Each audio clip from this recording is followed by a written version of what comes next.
Hello, everyone. Hope you're doing well. Hope you're looking after yourselves. Welcome to another episode of the Hustle Chronicles, where we dive into the world of entrepreneurship, but look at it through an honest lens. We understand that entrepreneurship comes with highs and lows, but we also understand that each founder has a unique journey and they share their incredible knowledge with you, our audience, but also they share lessons learned and they give advice to you if you're looking to either get into entrepreneurship, freelancing, or learn more about different opportunities, funding, awards that you could get involved in and apply for. We've got another amazing, great speaker today, but as you all know, I don't like to do introductions, so I'm going to hand over to our speaker today. Tash, thanks for coming onto the show. Could we know a bit more about you and what you do? No problem at all. Hiya, I'm Tasha Bloomfield-Reid.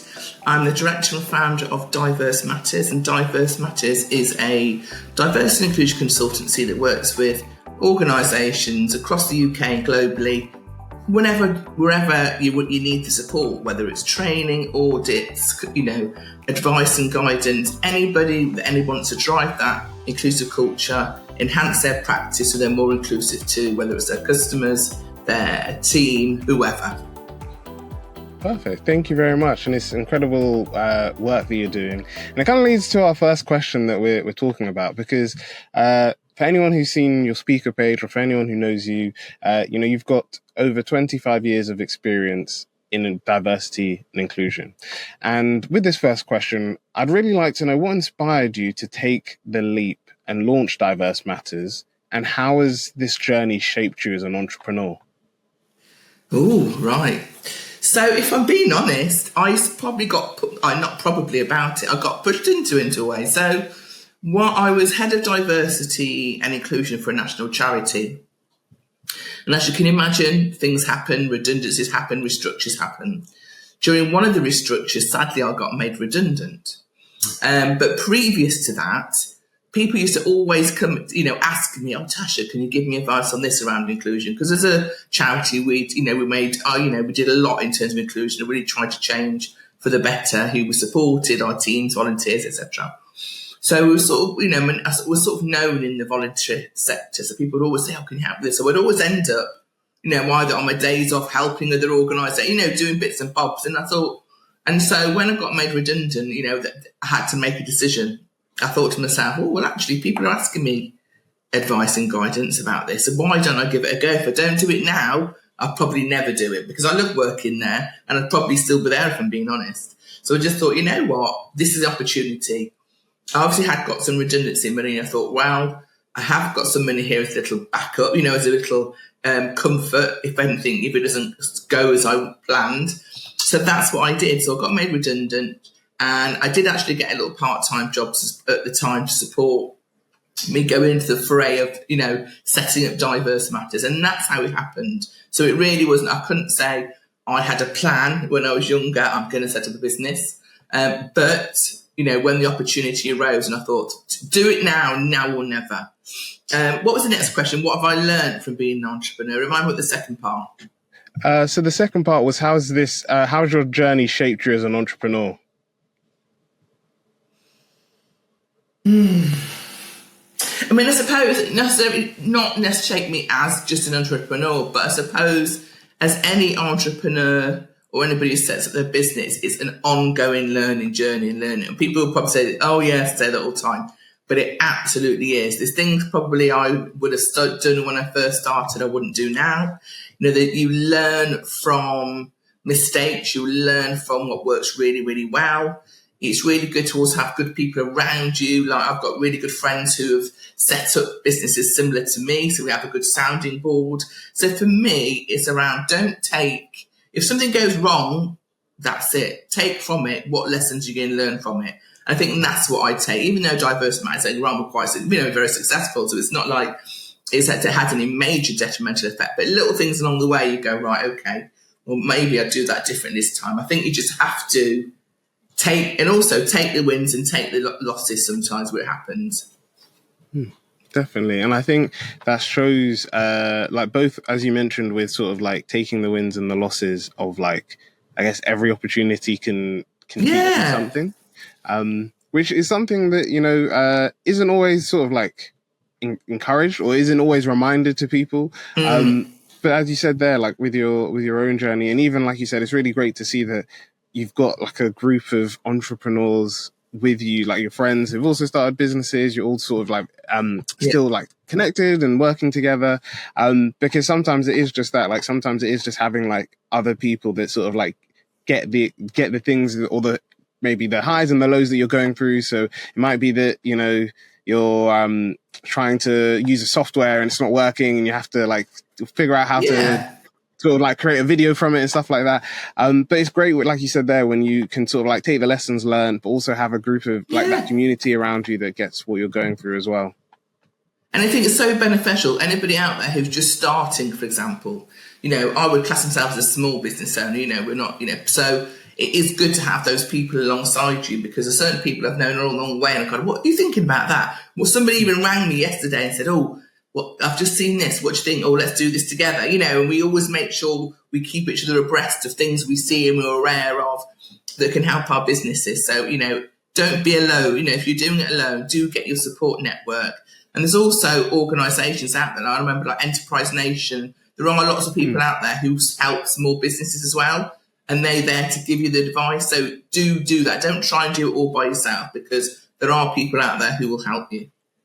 Definitely agree. We're going to go on to the next question, which, as you mentioned, Diverse Matters has received incredible recognition for the work that you're doing, including national award nominations and wins. And we'd really like to know for this next question, what do you think sets your consultancy apart in the DEI space? So I think there's lots of brilliant diversity and inclusion professionals out there and businesses. So, you know, we'll say a big up to them, because, you know, we're all there together doing the work. But in terms of Diverse Matters, why we do so well is that we work alongside you. It's very much in collaboration. It's very much about what your needs are. Everything we do is bespoke and tailored. Yes, we may have certain services, but we make sure that we, you know, work alongside you and get to know you, so you get what you need in terms of your what we're delivering for you. We're also not shy of having that conversation with somebody if we think, no, they might have come to us with one request, and we go, actually, have you thought about doing this first? Or if they want to do things that aren't necessary, we go, actually, no, you don't need to do that. Let's do this. So we're quite honest in our feedback. Even when we do training, you know, we won't shy away from those difficult conversations. So for me, you know, a lot of people come back to us because they know we're doing it for the right reasons. We know we love what we do. Me and my team, we all love what we do. Like I said, I've been doing it very long, and I wouldn't, not do it, particularly in some challenging times over the most recent years and currently around how people value inclusion. But I say to people, if you're looking at people, looking at even profit, looking at how you can be better, if you don't talk about inclusion and diversity and equity, you know, you're missing a trick, because if you get all those right, it's not an add-on, which sometimes people think it is. Oh, it's a thing about there's something up there, or that use that term that I really can't stand, which is weaponized. They say it's about being woke. You know, as we know, being woke is a positive thing about addressing injustice and social inequality. But, you know, it's about those people who thoroughly, you know, are passionate about it. 100%. And I think what's really key with what you shared there is it's the importance of one being passionate about your work, but it's also about sort of that understanding that, you know, even in difficult times, you can see incredible work in spaces. And as you said, we're living in an interesting time when it comes to inclusion and things. Definitely. Yeah. And like with things with, changes in policy, changes in like where funding's essentially going, or funding for some organizations being cancelled for this. It's really important to see, like you said, like organization like yours and others in the DEI space that are sort of like making sure that this isn't something that, as you said, like it's not woke. It's not something that needs to just be. Yeah. It's not something that's weaponizing it. It's actually prioritizing the importance of making sure that everyone feels like safe and heard. Yeah, definitely. Yeah. We're going to go on to the next question. And this is all about sort of you as an individual have a disciplinary approach. So you have had previous roles in law, as you mentioned, the charity sector and corporate DEI spaces. So how have these previous roles shaped your approach and how you take clients today? I think, I mean, that what's been really good is the fact that, you can't beat experience. So, when I first set up Diverse Matters, I actually only worked primarily in the voluntary and public sector because that was my experience. And so I felt that was something I wanted to develop, because I think sometimes the corporates, a lot of time they've got more money, they're more finance resources to do things. And actually, I understood, when I was the head of diversity national charity, we got lots to do on very little money, So my thing is about experience. So I primarily did that. But then I went to do another organisation and I worked as a head of development. And that was primarily working in corporates and private sector. So I did that for a good number of years. And then that gave me the experience of that sector. So for me, it's all about doing what you know. I would not, and clients rightly so will ask, what's your experience in this sector? Because I need to know that you're able to do that. And we're very much a Diverse Matters. If it's something that we haven't got the experience of, we wouldn't do it. To be fair, though, there's very little things we don't do in the D&I. But if there is something where I'll say, well, that's actually not quite, and I might recommend somebody else. So we also, within Diverse Matters, how we work is we have a central team, but then we have consultants, and some of them might be consultants in LGBT inclusion, somebody might be disability, somebody might be race, some might have a good wealth of all. And that's how we work, because you've got to have the right knowledge and experience to be able to do those jobs successfully. And I think that's why, adding to the last question as well, in terms of what makes us different, is that not different, but I suppose successful, is that we will put the right person with them to do that role. And I think that's what's important. And even though there might be different issues in voluntary and public sector, all of it is to enhance their practice, whether it's customers, service users, their internal teams with voluntary sector be volunteers as well. So it's just, the ethos and the aims and the overarching things are very similar, but how they work and how they operate and priorities might be slightly different with each. So for me, it's about knowing your sector, knowing, your organisation. If it isn't for you and you think, well, actually, no, that's something that I don't feel comfortable with. Again, it's very rarely, but then, there have been cases where I think, no, that's not quite us. We will say, actually, we'll refer you to somebody else who could do this. And as well, even though I'm sort of going off a little bit of a question, if we feel that somebody is doing it as a tick box, we will make sure we say we're not a tick box organisation. So, somebody might say, oh, can I do this and this in like an hour? And can we do this in half? And we'll go, no, you are not going to actually do that effectively by doing that. Or we might say, well, actually, you might just need to do some pre-work before that. You might need to put this in place before you go to that next stage. So again, it's making sure that we're giving the right information about, rather than yes, that's right, when it's not right. No, definitely. And I think I've kind of got a follow-up question to that based on what you just said. Is how do you, as a founder, sort of feel, I guess, when you're working with clients, how do you feel empowered to sort of, as you said there, if they're making it seem like it's just a tick box, or if they clearly have a direction that isn't the right direction, how do you feel empowered to sort of like challenge that and to say, actually, what, based on what you're doing, this isn't the right way to do it, or this isn't the right approach that you should be taking? Yeah. Well, all of us, all my team, and I'm very picky about my team, we would all push back, and I give them permission to. If somebody says to me, oh, I'm not sure, I'll absolutely say, do feedback to them, because we've got our credibility to stand for. We don't say, oh, they, I've got this organisation, they came in and they just did this and did it properly. So I'm hoping in most cases we find out if it's not authentic or it's performative before we even work with them. You know what I mean? We'll usually, through those conversations, we'll find out, and then we'll say, we've actually said sometimes we might not be the organisation for you. There was, I never forget, one of my team took a call one time when it was, I think they were in banking, so that's quite broad, so I'm not, picking anybody out.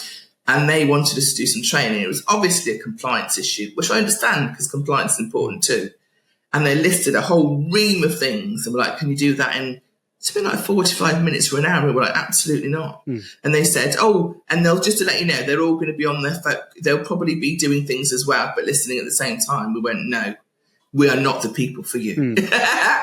and they said, oh, well, we'll go. Oh, well, somebody else has said it's okay. Went, absolutely fine. You go ahead with that other organisation. So if we feel that we're not wanting to take it and run, we're like, no. What's the point of doing that if they're not taking it fully on board? It's not to say we never have an organisation that's challenging. We think, oh, we hope, and we keep in touch with our clients as well. We hope that they are going to continue it, but sometimes I'd love to be able to be that person to say, yes, go on and do A, B, C, or D, but they've got their own organisation to run. But where possible, we will see, what has happened, what making sure we put them in the right direction. We'll also talk to them about follow-ups, what was the impact?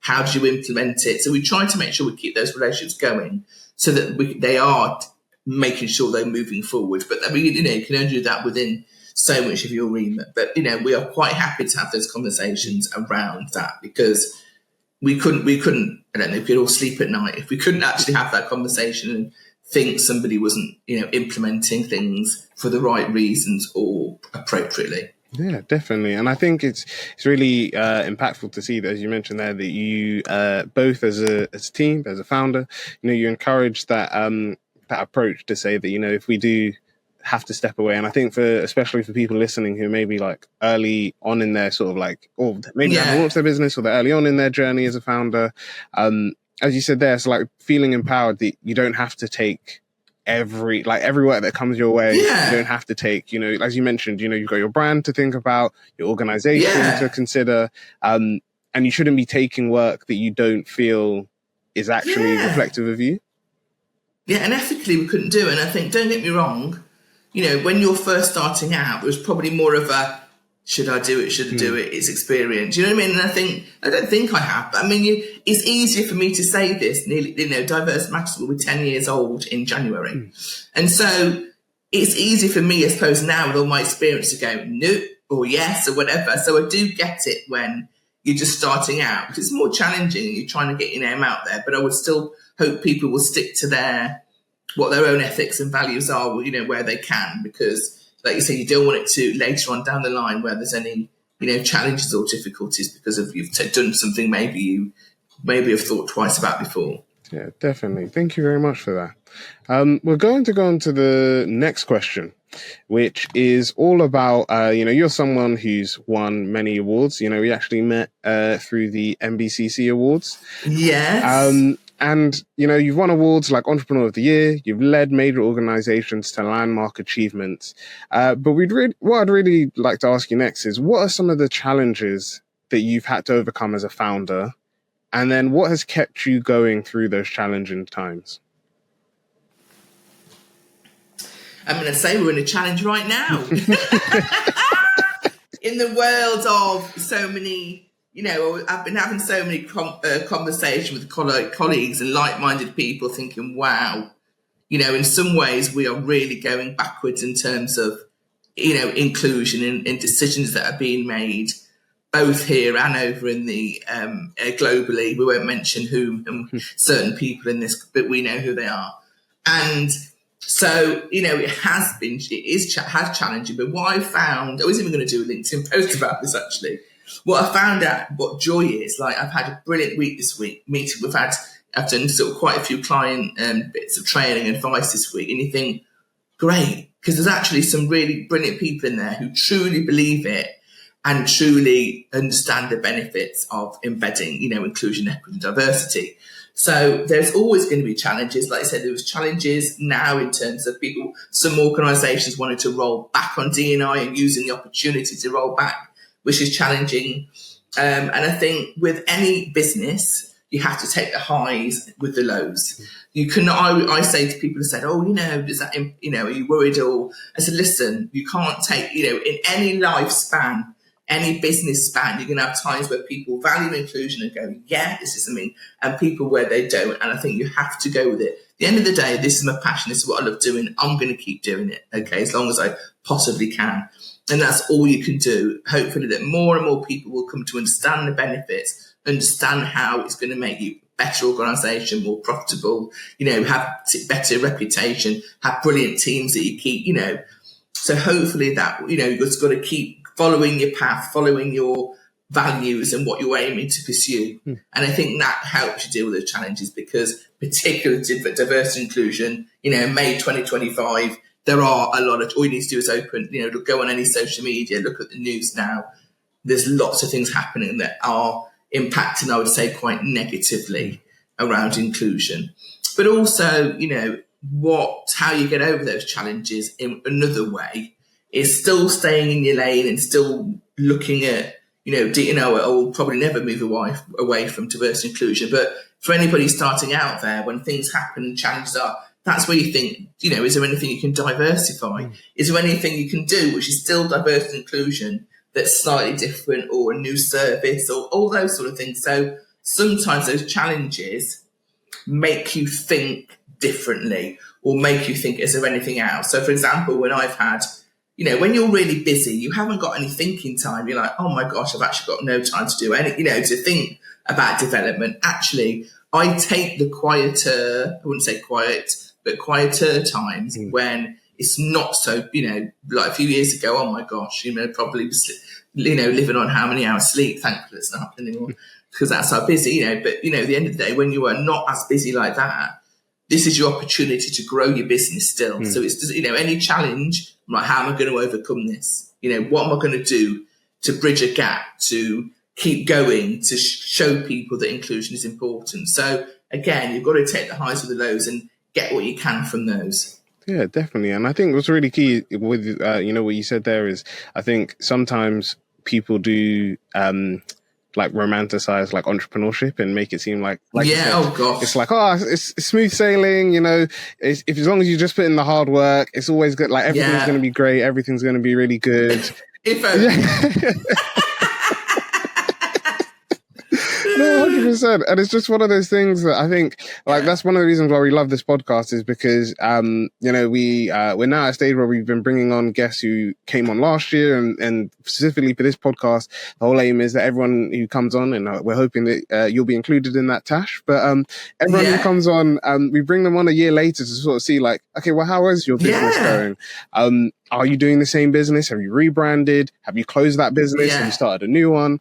And I think it's like what you said there, that every business has highs and lows. And sometimes, like you said, it's might be to do with internal processes. Maybe, the team has had to get a bit smaller due to funding things. Sometimes it's external things, as you mentioned, with changes in policy and legislation. But it's about, like you said there, I think the keynote through all the previous questions, and specifically this question, is that passion that you mentioned about the work that you do, and being really passionate about impacting the lives of others with your business or your freelancing career.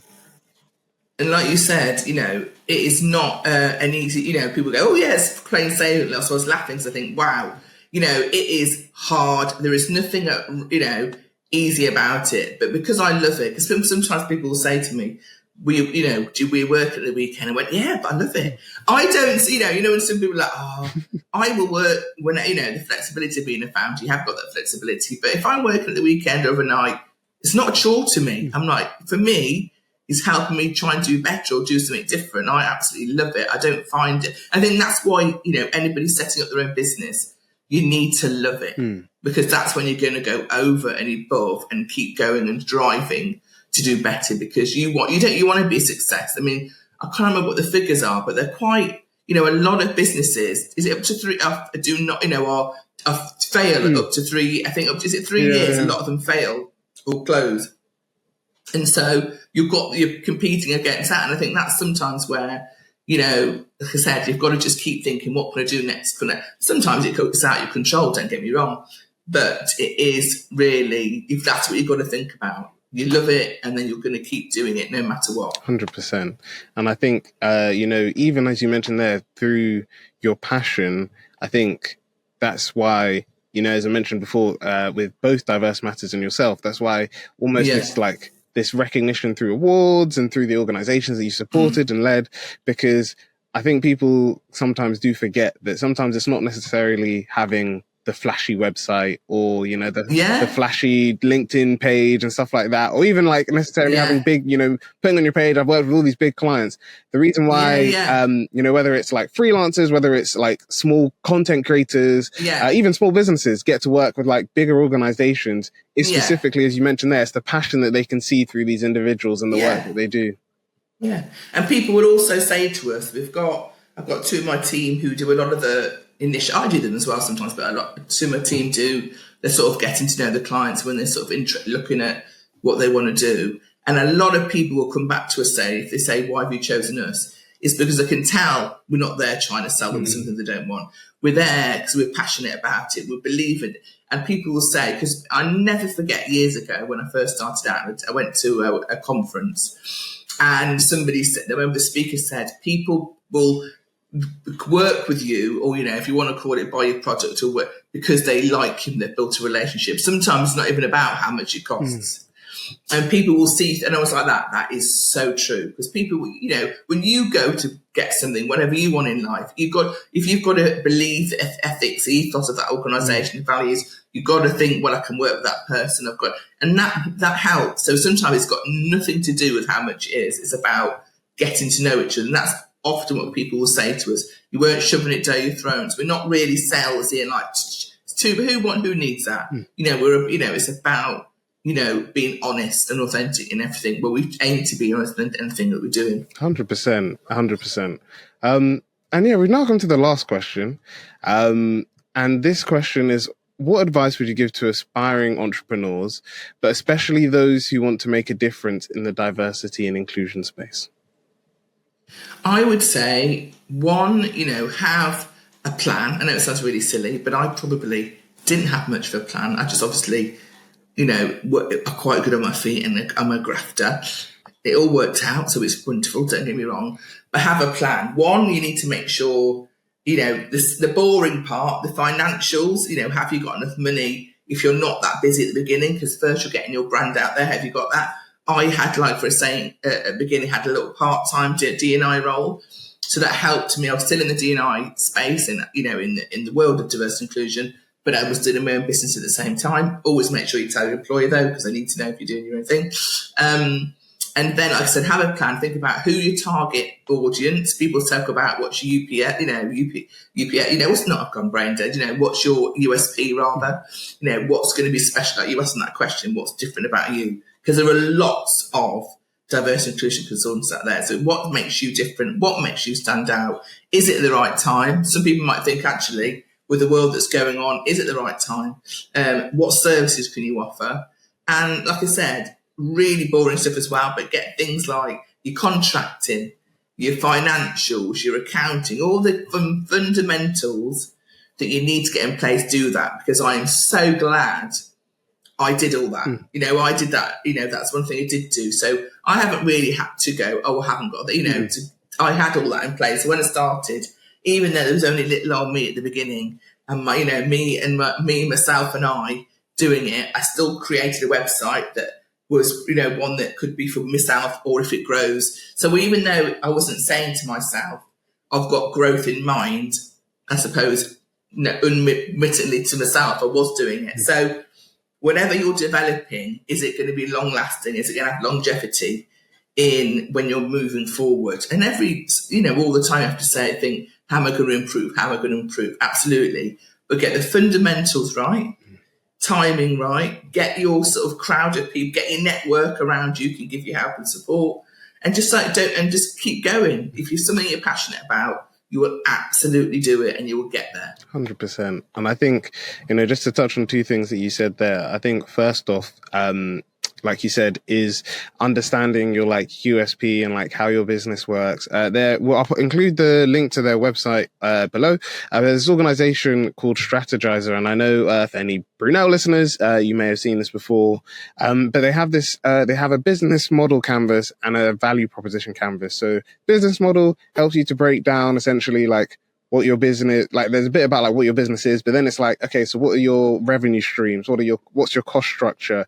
Who are your relationships with? You who are your competitors?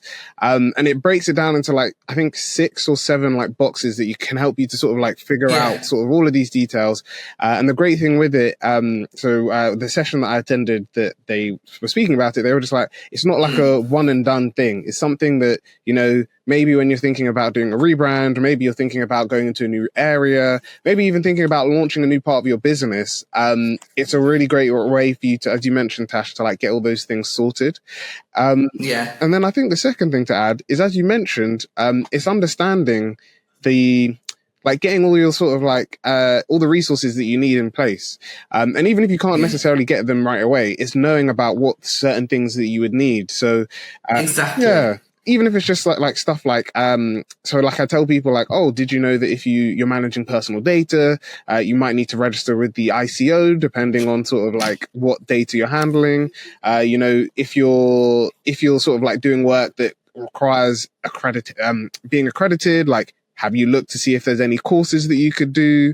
And I think that's the thing that a lot of people sort of like don't think about, but it's things like having stuff like that would help you in the long run, because as you mentioned, people see and say that you've actually done your research and you're on the right track. And also with things you mentioned as well, I think just to add, if anybody's out there listening, even at my stage of the last couple of years, I've still got involved in programs to help small businesses. So even though I've been doing it for years, it's never over. It's you never stop learning. And there are a lot of programs out there, whether you've been in place a year or 10 years, that can help. Because I'm always about, have I missed anything? Is there anything else I need to be doing? So I got involved in the Time to Grow program and also the NatWest Accelerator program.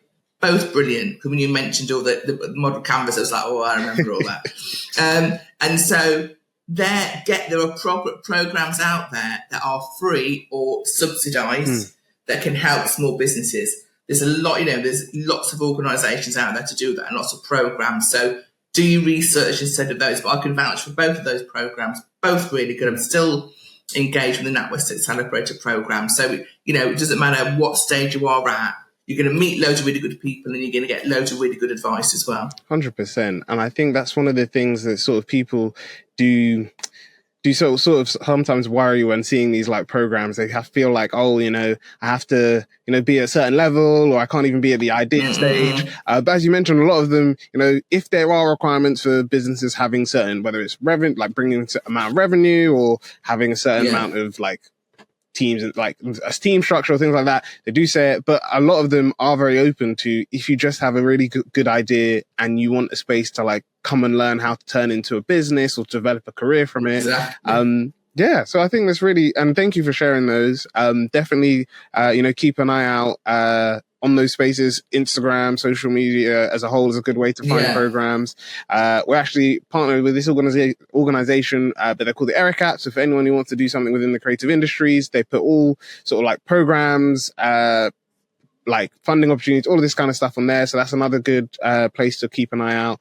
But yeah, I would definitely say, as you mentioned, like just getting involved with programs. And the good thing with a lot of these programs is they understand that like people might want to be on maybe like, if they're a big team or like there's a few people, maybe it's you and a co-founder, might be a few of you on different programs at a time. So they're never like, oh, you can only be on our program and you can't join anyone else's. They're very much just like, oh, well, if you want to be here, we might need this amount of time from you per week, but you might be also doing another program. As you mentioned, Tash, like if you're working full time, they understand that like you might have your work commitments. Maybe you can only do stuff in the evening. So a lot of these programs are accommodating to your schedule. So also don't think that you have to sort of like be working either part time or on a 0-hour contract or, basically only be working on this business idea to be on these programs. They can take into account different people's work structures and schedules. Absolutely. And do what suits you, do it. Don't rush it. Don't feel you have to rush it, because it's better to be planned and get it right than rush it and make mistakes. 100%. But yeah, essentially, I've asked all the questions, Tash. We always open the space at the end for anyone to ask any questions about Pick Up the Mic. So this is your opportunity. If you want to ask more about my own journey, my own founder's journey, let me know. Yeah, you tell me your story then. Tell me about what made you, because I've looked at your LinkedIn, you've got, oh my God, how many things is this man doing? How do you fit it all in, Jeffrey? What drove you to be an entrepreneur? That's that one question. What drove you to be an entrepreneur? So I would say it was my family's very much entrepreneurial. So my dad runs a business in Nigeria, so he runs a farm in Nigeria. My mum, so when I was younger, she would run like Saturday schools for like people in our community, and she would help them with homework, but also with teaching, and then she would also get my siblings involved. So when I was in like primary school, and like my siblings were like in sixth form and like doing their GCSEs, they were teaching us like key stage 2 like maths and stuff, but she was also working with like other like Nigerian parents or parents that she knew within the community, so that was really cool. And then my brother, he, I think it must be over 10 years ago, he set up a independent record label that supports like up and coming artists and sort of like clarifies things on like how to actually get into the music industry, but also like the do's and don'ts, what do you need to be aware of when you sign to like big labels. And he, like, through him, like I've made music with him, which has been really cool. And then my eldest sister, she hasn't set up a business per se, but she's an artist and she creates all these really cool drawings. And so yeah, I think like I've been surrounded. And then my older sister, so I can talk about all of their businesses. My older sister, so she runs two things. She runs two things, and then we co-founded something together. So she started off with a like sustainable African fashion business. So it's called Omanira Designs, and it's all around using like sustainable clothing. And she got me involved to like do some modeling when through her university. So she was a part of her university's fashion society. So I'd model her designs for her, and it was all like upcycling clothing. And then 4 years ago, she launched she's working on sort of like launching this app, which is supposed to help essentially mothers of color with improving their sort of like their maternal health outcomes, and improving their experiences, and sort of like empowering them to feel that, you know, if they have any questions about their sort of like birthing journey, if they have questions on sort of like any of the medication they're using, things like that, they can feel empowered to sort of like challenge things and question things that their doctor's saying, based on her own sort of like personal experience when she was born and my parents had her.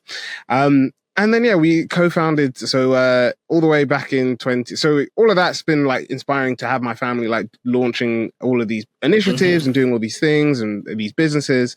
And so that led to essentially, this one is still sort of like a creative platform. So I haven't grown it to being a business stage just yet. But we launched this thing. It's currently called New Generation, but it also is going through a rebrand. So we launched that in 2018. And that was a creative platform that encourages young people to get interested in sustainability, but specifically sustainable fashion. So encouraging them to see like secondhand clothing and upcycling as something that's, you know, unique, it's cool. You're not necessarily saying that someone who wears like majority secondhand clothes or clothes bought from charity shops is somehow like worse off. It's showing that it's actually something that, you know, getting them to think about sustainability in a way that they can like engage with it. So we did like fashion shows, and then we launched an online series where we sort of like asked people who worked within that space, so they could either be doing that as their job, they could just have a passion for it, they could just be a content creator in that space, but asking them their experiences and on different environmental issues and how that relates to the fashion industry. So I would say it's like being surrounded by my family, who, whether it's like through the business aspect, whether it's through like their creative practices, has really encouraged me to sort of like take the lead on that, which led to eventually Pick Up the Mic being founded. And it's been really great to just be surrounded by them and learning like different things based on all of their experiences. Brilliant. I think that helps. I mean, people say, my dad had his own business, nothing to do with anything I do. He was a building contractor, but a lot of people said to me, "Oh, well, you're not scared in, you know, going for it." And I was like, "No." And I never thought twice. I never worried. And I think part of that is because, like you said, you've got your family around me. I saw my dad and my uncles and, you know, his friends that all had their own businesses. And I suppose you see that and you think, well, it's possible, isn't it? And that's not to say anybody hasn't got anybody around them that they can't be possible, because it absolutely can. But I think me just not even thinking about it. So people said, "Oh, what? you're going to risk and do that? I was like, yeah. And, and so that mindset is really important as well, isn't it? You have people who have nobody around them that do absolutely brilliantly, but role modeling is really important, or mentorship, or somebody there that has done it, before, you can get that feedback is very beneficial. 100%. And I think, like you said, that it's even, so like with my, so I part-time work in a team that runs a co-working space, and it's even like from there as well, it's been really great. And even like being in co-working spaces, so with Pick Up the Mic, we've been at co-working spaces, and that's been really great because it's really cool to see how, I guess, there's other people that are doing similar work, because as you mentioned, starting off as a founder, you might be the solo founder for a long time. It might be a few months, it might be a year, it might be for a couple of years. And it can feel quite lonely and isolating. But I think even from like just talking to other people in the space, like they were just like, the thing that they love is the fact that it's like, oh, cool. I'm not only having like a space to actually dedicate to work, but I've also got a space where I can like connect with people, I can meet new people. And I think one of the reasons why, like, especially with the Pick Up the Mic events that we do, one of the reasons why I love them is because, I think one of my favorite stories from the event we hosted was, we had a panel discussion, and one of the speakers just spoke about their journey and their business, and someone who attended the event that I didn't know, just saw the event, online and just thought she'd come along. She applied to be a project manager for that organization. Oh, wow. And she got the job, and it was really incredible because I had no idea about it. The next time I saw the speaker, I was like, oh yeah, how are you? Chatting about the business. And she was just like, oh yeah, that event you did like months ago, we actually employed someone for a role. And she's been really great. We've loved it. So I think even as you mentioned with that, it's incredible to see how it's almost like when you surround yourselves, or like you've got role models, you've got mentors, and you're all coming together, it can then lead to like amazing work coming from like definitely. Yeah, no, 100%. Look, definitely. Perfect. But yeah, have you got any other questions that you want to ask? No, I'm good. Oh, perfect. Well, in that case, then we will wrap up the episode. Thank you, Tash, for sharing your journey, more about diverse matters. But I think most importantly, leaving a message of encouragement that, whether it's for entrepreneurs who want to get into the DEI space, whether it's just people who want to get into entrepreneurship, the passion is the most important thing, and being passionate about it is just so incredible. Before we do our outro and like end credit, so to speak, we always give this space for our founders that come on to sort of share how people can connect with them. Also share if you've got any bits of work or anything people should keep an eye on the space for, and how they can do that. Right, lovely. So if you want to get in touch, very easy, www.diversematters.co.uk. We've also got a YouTube channel. We need to put more on there, but there's things on there now. So YouTube, I think you put at diverse_matters. Look out for the logo. Look out for the logo, everybody. They'll find it. We've got podcasts on there as well. So it's good to actually not be presenting one, but being on one. So if you want to do a podcast.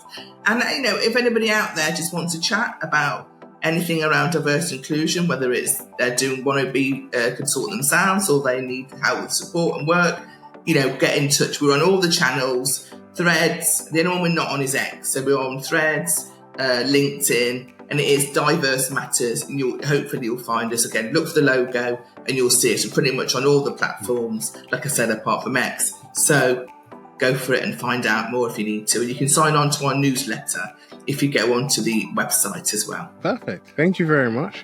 And yeah, we're gonna thank you very much. We're gonna wrap up the episode there. So thank you very much to you, our wonderful audience, for coming back for another episode. If you like this episode, a like, comment, and subscribe is always appreciated. If you want to make sure you don't miss any other episodes of Pick Up the Mic or any of the other episodes of the Hustle Chronicles, make sure you click the notification bell at the bottom of the video.